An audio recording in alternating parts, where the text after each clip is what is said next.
What if the problem in your relationship is not conflict, but the way conflict happens? Most people think that a good relationship means no arguments, but psychology shows the opposite. Conflict is normal. Conflict is necessary. Conflict is part of connection. The real question is not do you argue, but how do you argue? Healthy conflict has one goal, resolution. Toxic conflict has a different goal, control. In a healthy conflict, both people are trying to understand each other. Even if emotions are strong, there is still respect. There is space for both perspectives. There is accountability. And most importantly, there is movement toward resolution. In toxic conflict, something very different happens.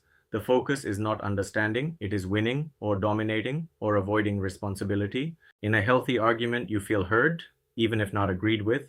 You can express your emotions without being attacked. The conversation may be intense, but it is still grounded in respect. After the conflict, there is clarity. In toxic conflict, you feel confused, you feel blamed, you feel like the conversation keeps shifting, and instead of clarity, you feel worse. One of the strongest signs of toxic conflict is pattern repetition. The same argument, the same dynamic, the same unresolved tension, again and again. Research in relationship psychology, especially work by John Gottman, shows that certain behaviors strongly predict unhealthy relationships. Criticism, defensiveness, contempt, stonewalling. These patterns don't solve problems, they escalate them. Toxic conflict often includes manipulation, gaslighting, deflection, blame shifting. Instead of addressing the issue is avoided, and slowly the conversation stops being about the situation and becomes about identity.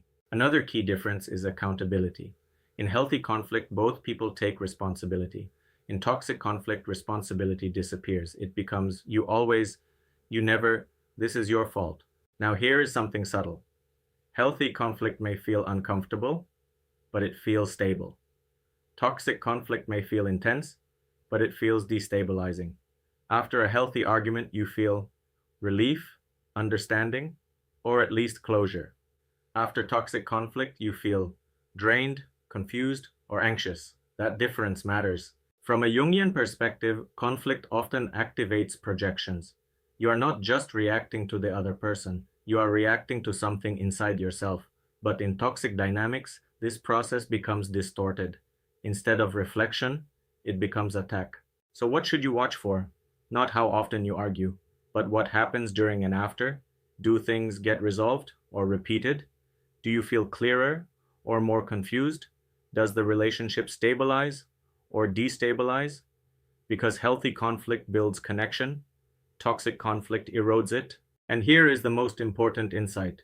You can survive disagreement, but you cannot grow in constant psychological instability. So if every conflict leaves you questioning yourself, it is not just conflict, it is a pattern. And the moment you start seeing the pattern, you start seeing the truth. Thank you for watching.